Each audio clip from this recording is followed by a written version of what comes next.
de ce combat que vous portez depuis plusieurs années maintenant. Messieurs, parlons justement de ce sommet, le 37e du genre, tenu du côté d'Addis Abeba les 17 et 18 février dernier. Le sommet de l'Union africaine, avec notamment pour thématique, pour ce qui est bien sûr de cette année, l'éducation d'une Afrique adaptée au 21e siècle. C'était donc le thème Henri Atangana de ce 37e sommet de l'Union africaine.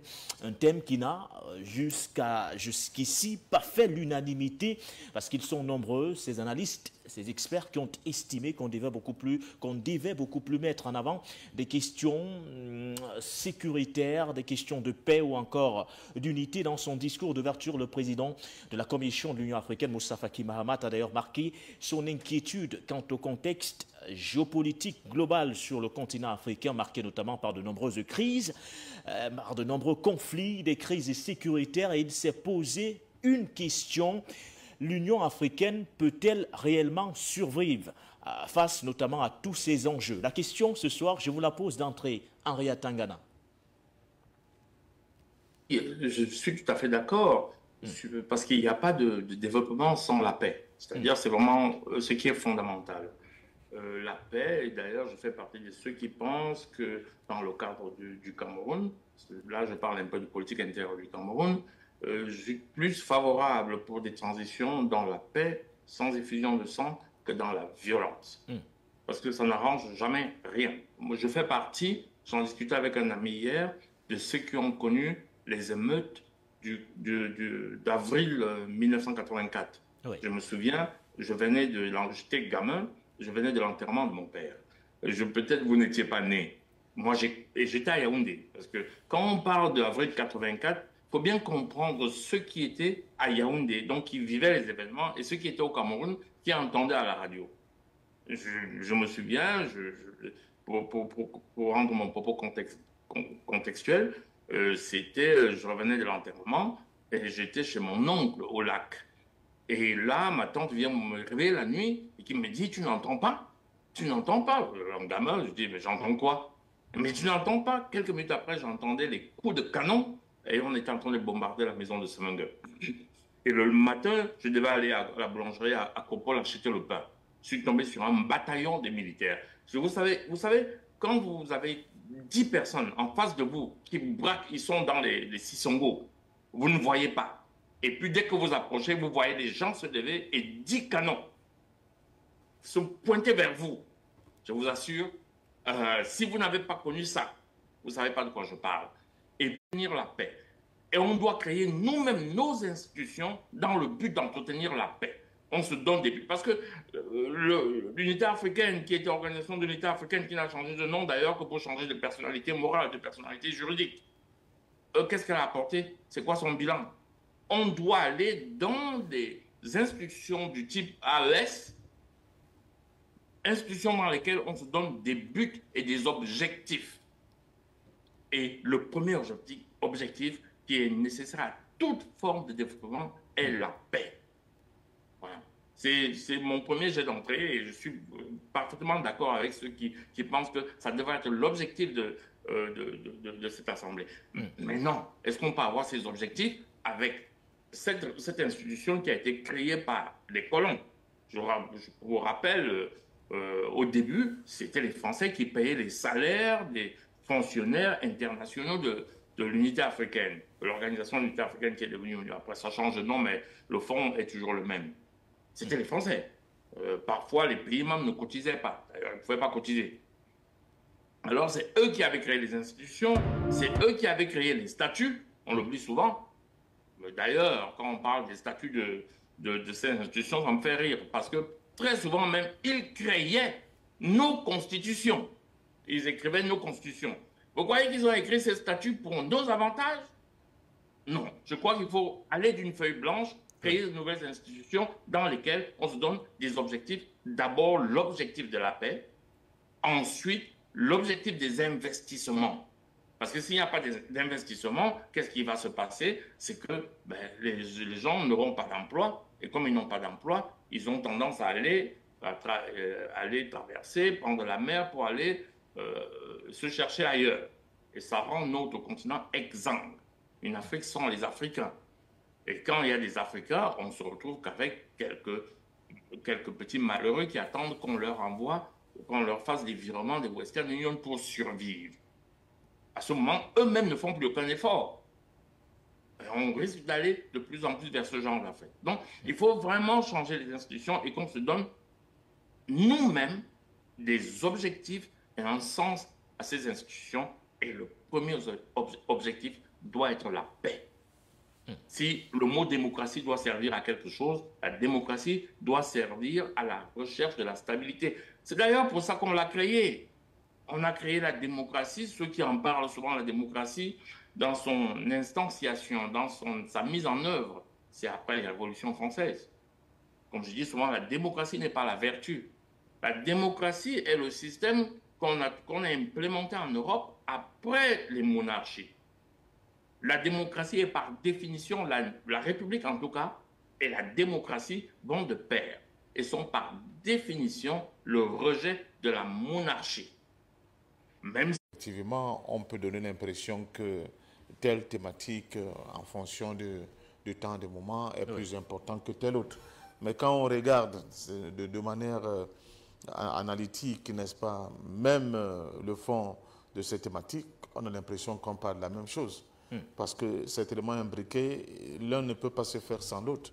Vous ne pouvez pas avoir de paix. C'est-à-dire nous avons l'impression que les questions s'enchevêtrent un tout petit peu, que tous ces aspects se mettent ensemble à un moment donné. La violence, le manque de paix est souvent sujet à quoi? N'est-ce pas? À l'ignorance et à l'obscurantisme. Mais qu'est-ce qui peut évacuer l'ignorance, l'obscurantisme? C'est l'éducation. C'est l'éducation. C'est parce que quand les gens ne sont pas éduqués, ils croient à tout, ils pensent à tout, et donc ils ont l'impression qu'il suffit qu'ils aient une arme à la main et ils peuvent tout faire. Ils sont même manipulables, à la limite par des forces exogènes qui ne désignent pas sur les moyens avec une propagande nocive pour faire croire aux uns qui sont des victimes des autres et aux autres qu'en réalité c'est eux qui ont été destinés pour conduire les peuples. Donc nous sommes dans un engrenage qui a été construit depuis très longtemps, où on voit parfaitement qu'on a l'impression que l'Africain commence tout simplement à se réveiller et à regarder le monde tel qu'il est. Ce n'est pas un monde de bisous, c'est un monde d'intérêts. Et comme disait quelqu'un, en politique, comme nulle part ailleurs, il n'y a pas d'amis, il n'y a que des intérêts. Donc la paix est intimement liée au niveau d'éducation des peuples. C'est-à-dire vous ne remettez pas en cause le fait qu'on ait mis l'éducation en avant dans ce sommet. C'est imbriqué, d'ailleurs, vous l'avez si bien dit. Les questions techniquement, au sens pur du terme, de paix et de sécurité ont été abordées. Ça, personne ne peut, ne peut pas penser le contraire. Mais il ne faut pas évacuer la question de l'éducation. L'éducation même si nous avons certaines exclusivités, comme quoi certains chefs d'État était tout de même mécontent qu'on n'ait pas mis ces sujets de sécurité sur la table, avec notamment ce qui prévaut du côté de l'Est, la République démocratique du Congo. Le président Félix Tshisekedi, par exemple, a marqué, entre autres, son désaccord. Sont des exclusivités que nous avons eues sur le terrain, avec notamment l'équipe qui était déployée sur place. Les questions d'ordre sécuritaire n'ont pas été mises sur la table. Du coup, certains, forcément, ont marqué leur toujours en direct du 37e sommet. Je pense que peut-être, avant de revenir avec vous, Patient Parfum d'Homme, je vous propose tout d'abord cet élément que nous propose d'ailleurs la réalisation. Elle a pris les devants avec notamment nos envoyés spéciaux sur la même qui ont couvert ce sommet les 17 et 18 février dernier. Vous retrouverez donc sur place Sike Ndoubé aux côtés de Winderven Berry. Toujours en direct du 37e sommet de l'Union africaine du côté d'Addis Abeba en Éthiopie. For You Media sur le terrain. On a vécu plusieurs événements, dont un majeur, on le sait. C'est bien sûr le président de l'Union des Comores, Azali Assoumani, qui a passé le flambeau à son homologue mauritanien, le président Mohamed Ould Ghazouani, qui est donc désormais le président de l'Union africaine. On rappelle que cela s'est fait bien sûr en présence de tous les autres chefs d'État et de gouvernement qui ont pris part à ce sommet. L'autre point important, ce sont ces États africains qui n'ont pas pris part à ce sommet. D'ailleurs, l'on s'en doutait, même si certains espéraient que, voilà, au regard de l'évolution de l'actualité, peut-être que l'institution panafricaine serait revenue sur sa décision. On rappelle qu'il s'agit bien sûr de ces pays-là qui ont à leur tête les militaires, ceux-là qui sont arrivés au pouvoir par des coups de force. Cette idée-là devient une réalité demain. Ne donnons pas non plus l'impression qu'il n'y a jamais de sommet de l'Union africaine qui n'ait abordé des questions de paix et de sécurité. Il faut quand même que, quand on regarde l'agenda des sommets passés, il y a des sommets qui ont été consacrés uniquement à cette question-là. Si on prend par exemple le cas de la question congolaise aujourd'hui, la crise congolaise, on sait que le médiateur angolais, de nouveau, s'est ressaisi du dossier et est en train de travailler, et c'est une bonne chose, que ce soit un médiateur, n'est-ce pas, africain, surtout de la sous-région, qui se saisisse de ce dossier pour essayer de créer le lien entre les deux frères ennemis, si on peut les appeler ainsi, actuellement, que sont le Rwanda et le RD Congo. Je vois que le président Tshisekedi a rejeté le fait de pouvoir dialoguer avec le M23. Ça fait partie, n'est-ce pas, des étapes des négociations. Bon, écoutez, moi, ce n'est pas parce que l'Union africaine a une charte qui est comme elle est rigide, comme elle a été sur la CEDEAO, qui stipule que les pouvoirs, n'est-ce pas, issus des coups d'État ne peuvent pas participer à ce sommet, que je pense que les liens sont complètement rompus. Non, moi je ne pense pas. Dans la diplomatie, a une diplomatie, j'allais dire officielle, mais il y a aussi des diplomaties officieuses et souterraines qui continuent de travailler, n'est-ce pas, pour rétablir rapidement ces pays-là dans leur bon droit comme pays devant participer à l'ensemble de ces sommets-là et donner leur point de vue sur les crises qui traversent notre continent aujourd'hui et les évolutions perceptibles ou bien futures. Donc, pour moi, ce n'est qu'une étape. Ce sommet ne va pas marquer la fin de la diplomatie africaine ou bien la fin de la tentative de cette union-là. C'est une étape, c'est un moment dans la vie, n'est-ce pas, de cette institution. Et il est fort probable qu'avec ce que nous connaissons concernant l'AES, et c'est cette bombe-là qui a été lancée au niveau de l'Afrique de l'Ouest, il y aura une reconsidération de certaines pratiques, de certaines décisions, de certaines visions de l'Union africaine, parce que là, il y a des États qui se lèvent pour dire nous ne sommes pas d'accord avec une organisation sous-régionale, nous ne sommes pas d'accord avec la manière dont fonctionne cette organisation, mais surtout nous ne sommes pas d'accord avec un certain nombre de décisions qui sont prises par l'Union africaine, d'autant plus qu'elles ne sont pas en cohérence avec les volontés des peuples que nous représentons. Donc, moi, de toute évidence, ce sommet s'est tenu comme il s'est tenu, mais il aura à cœur aussi de tout faire pour amener, n'est-ce pas, ces différents pays dans la maison dont vous estimez être la vôtre. Et cette prise de conscience ira, n'est-ce pas, en se musclant et va certainement aboutir vers de nouveaux paradigmes qui seront des paradigmes d'un certain orgueil africain pour dire, si le monde nous regarde, nous ne pouvons pas continuer à être infantilisés par les prétendus puissants du monde, alors que nous voyons aujourd'hui que ces prétendus puissants du monde sont eux-mêmes en difficulté dans plusieurs domaines dans lesquels ils sont impliqués. Donc, continuons cette éducation. Il ne sert à rien de dire qu'il n'y a rien à prendre au sein de l'Union africaine. Il y a beaucoup de choses qu'on peut reprocher à cette institution, beaucoup, n'est-ce pas, d'actions qui ont été prises qui ne vont pas dans le sens de ce que veulent les peuples, mais c'est à nous les peuples de continuer à bousculer. Ce que l'AES a fait, c'est déjà une réponse par rapport à cette inertie, justement, de cette Union africaine. Mais cela ne doit pas déboucher sur une implosion de l'Union africaine. Parce que les autres, regardez les pressions qui sont faites sur ceux qui hésitent encore à valider l'intrusion, par exemple, d'un pays comme la Suède dans l'OTAN. Regardez les efforts qui sont déployés. Regardez les compromis qui ont été faits, par exemple, à la Hongrie, Pourquoi nous, en Afrique, au moment où on voit très bien que c'est au niveau des regroupements, n'est-ce pas, de grands ensembles que ça pèse, nous, à la première difficulté, à la première réaction à cette difficulté, on dit il faut que ça implose. Mais refonder, ce n'est pas facile. Je vous ai expliqué, je crois hier ici, les deux camps, le camp de Casablanca et le camp de Monrovia. Mais on a hérité d'un camp avec ses manquements. Tout à l'heure, mon ami Henri parlait de la paix. Et il voyait que sans la paix, on est dans une jungle.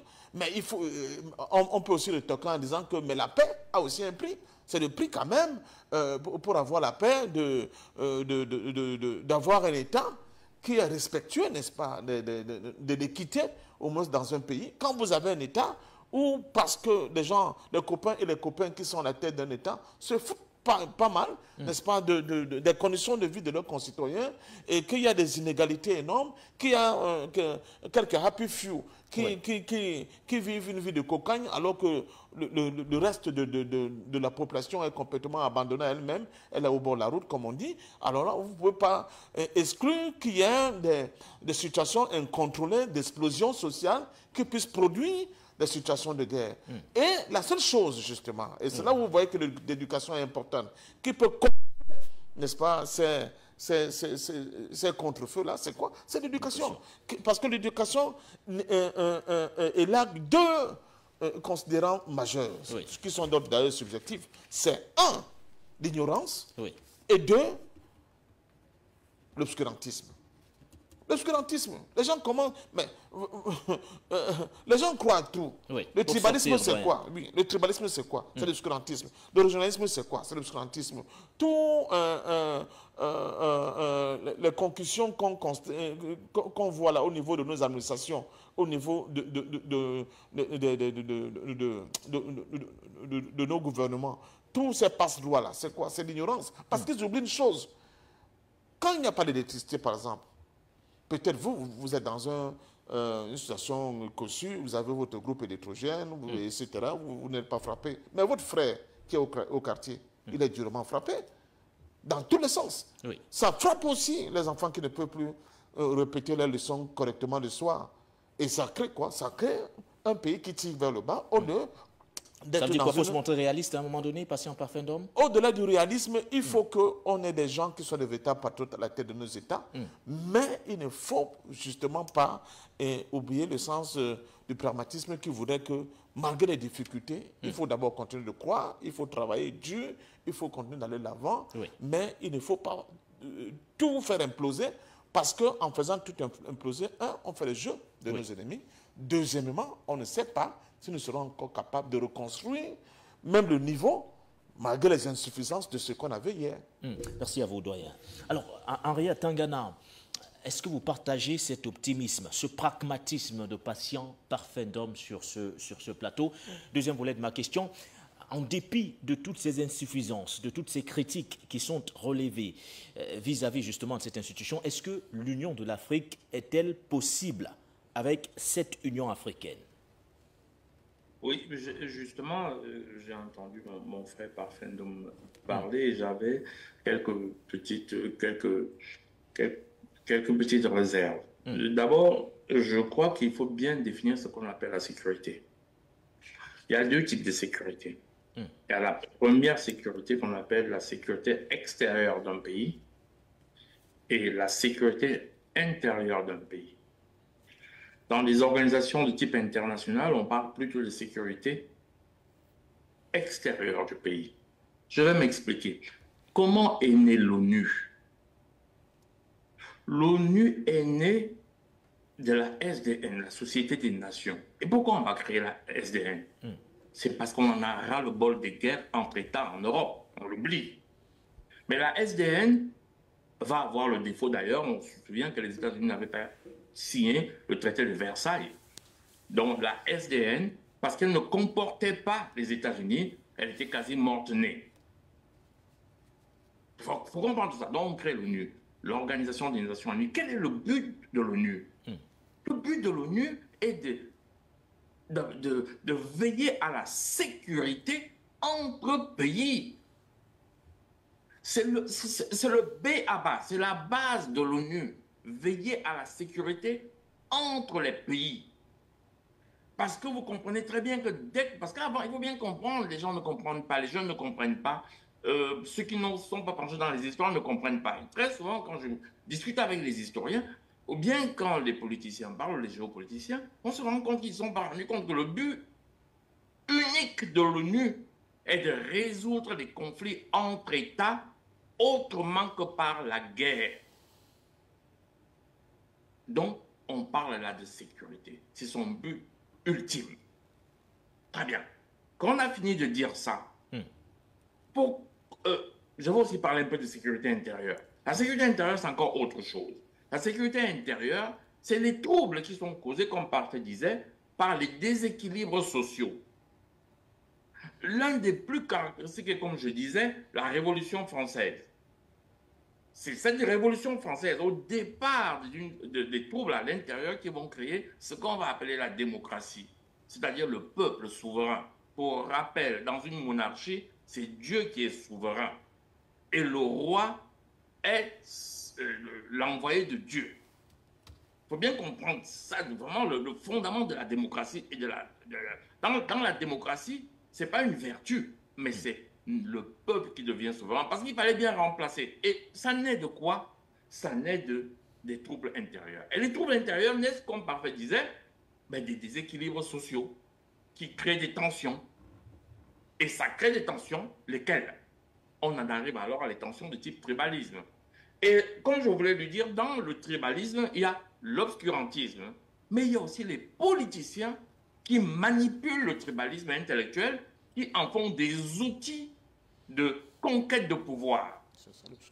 Et ils se foutent pas mal des conséquences. On voit des gens très très souvent faire des sorties. Maintenant, vous parlez, je suis de telle tribu, comme s'il est représentant de la tribu. Combien de fois vous avez vu des gens parler au nom d'une tribu juste parce qu'ils prétendent appartenir à cette tribu?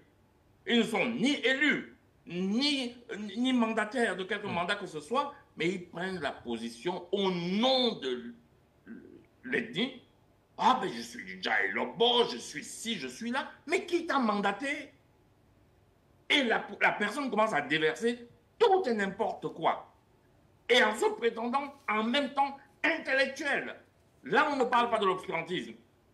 On parle alors du tribalisme, c'est-à-dire que l'intellectuel va manipuler celui qui ne comprend pas dans les buts spécifiques. Donc, il y a deux types de tribalisme. Tout ça, ça entraîne à l'insécurité intérieure.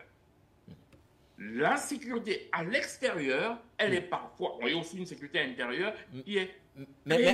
Maintenant, revenant justement sur le pragmatisme dont je parlais, l'optimisme affiché par Patient Parfait d'Homme au sujet justement de tout ce qui a été évoqué du côté d'Addis Abeba, Henri Tangana, est-ce possible aujourd'hui de parler justement de l'union de l'Afrique avec cette Union africaine? Justement. Pourquoi? Parce que je veux dire que l'Union africaine, c'est ça. Oui. L'Union africaine, on n'en aurait pas besoin s'il y avait l'ONU. L'Union africaine est une organisation internationale qui doit aussi gérer la sécurité des gens. Et dans ce sommet, quand on parle de sécurité, ce n'est pas de sécurité intérieure. Non pas que la sécurité intérieure ne soit pas un problème en soi, c'est un autre débat. Mais c'est la sécurité extérieure. Pourquoi l'Union africaine est née? Parce que l'Union africaine est née parce que les puissances extérieures voulaient manipuler les pays africains, donc ils avaient décidé d'ailleurs qu'ils peuvent faire les frontières et défaire les frontières comme ils veulent, créant donc l'insécurité. C'est de cette insécurité géostratégique qu'on doit débattre, puisque l'ONU ne fait pas son boulot. Donc la nécessité d'institutions régionales pour faire ce boulot-là. Maintenant, est-ce que les institutions telles qu'elles sont là peuvent le faire? Pourquoi pas? Est-ce qu'il faut changer les statuts? Pourquoi pas? Est-ce qu'il faut... La solution? Je ne sais pas. Mais moi, je pense que tant que cette ONU est créée et pilotée par les forces extérieures, ces forces extérieures, même là, qui ont pour but de nous déstabiliser, et d'ailleurs, ça crée des fonctionnaires qui sont de nouveaux toubabs. C'est de nouveaux bourgeois. Quand vous regardez très bien, moi, mon appréciation quand je regarde les fonctionnaires internationaux à l'Union africaine, ils sont là pour pour attendre leur salaire.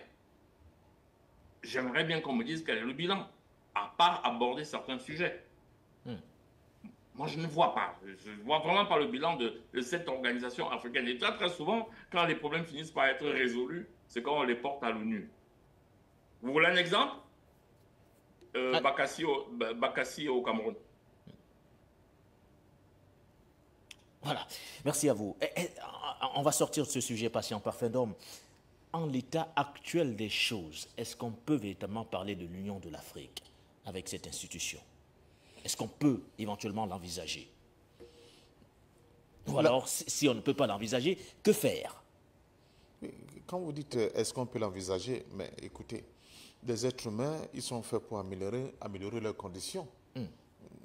L'Union africaine est née de constat de l'échec de l'Organisation de l'Unité africaine. Donc l'Union africaine est née de cette volonté, n'est-ce pas, de certains dirigeants, dont Muammar Kadhafi en premier, de dire, mais nous ne pouvons pas continuer de rester dans un espace en réalité qui n'a d'unité que de nom. Oui. Posons les jalons de l'unité de manière concrète.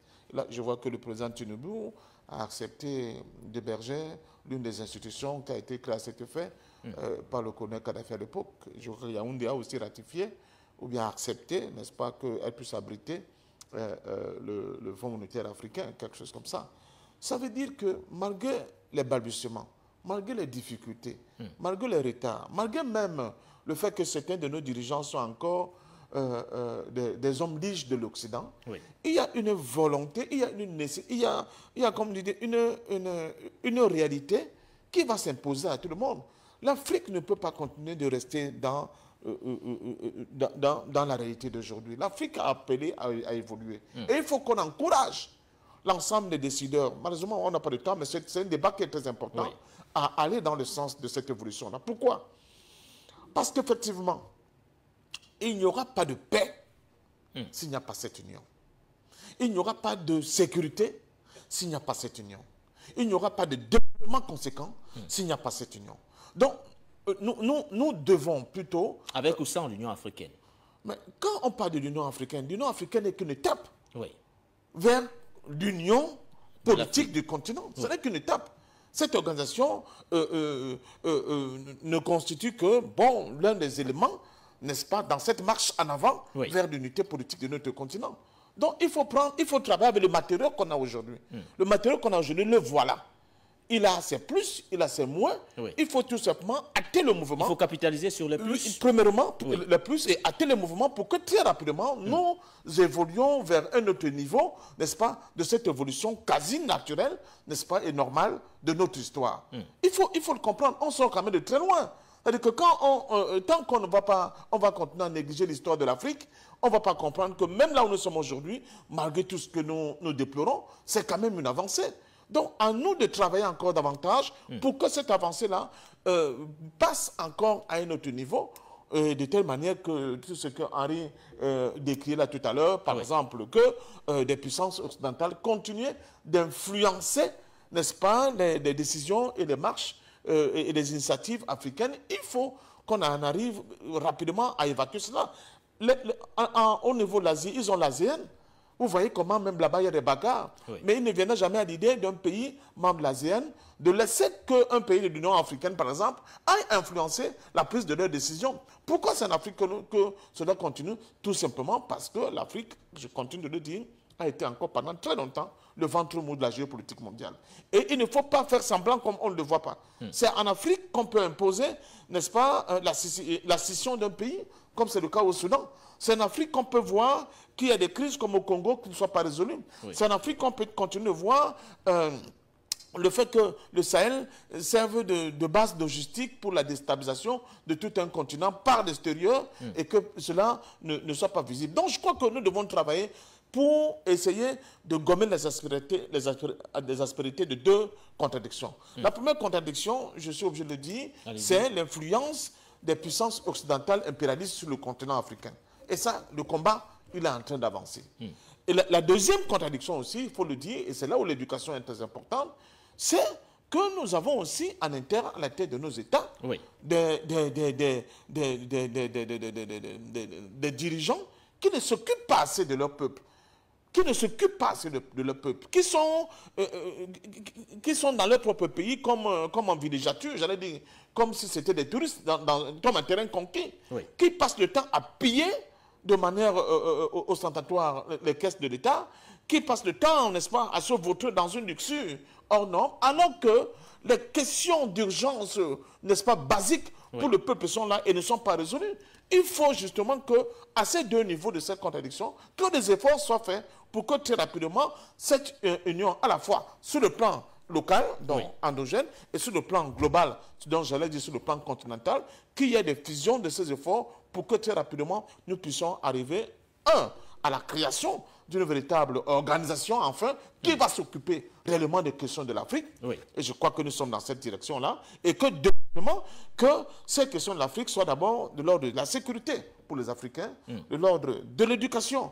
Une éducation en prenant en compte nos propres réalités pour les Africains, du développement pour les Africains, de développement là-dedans, je mets l'industrialisation, je mets le côté culturel, civilisationnel, tout ce que vous voulez. Donc c'est un vaste chantier et je pense que continuons d'être critiques vis-à-vis des pôles, n'est-ce pas, de régression vis-à-vis de cet objectif, mais de temps en temps, applaudissons aussi quand c'est bien fait. Ce n'est pas seulement au niveau de l'AES, mais on voit d'autres pays. Je vais citer quelques-uns, n'est-ce pas, sur le plateau. Et quand on prend le Botswana, est-ce qu'on n'est pas fier de voir le Botswana évoluer tel qu'il évolue?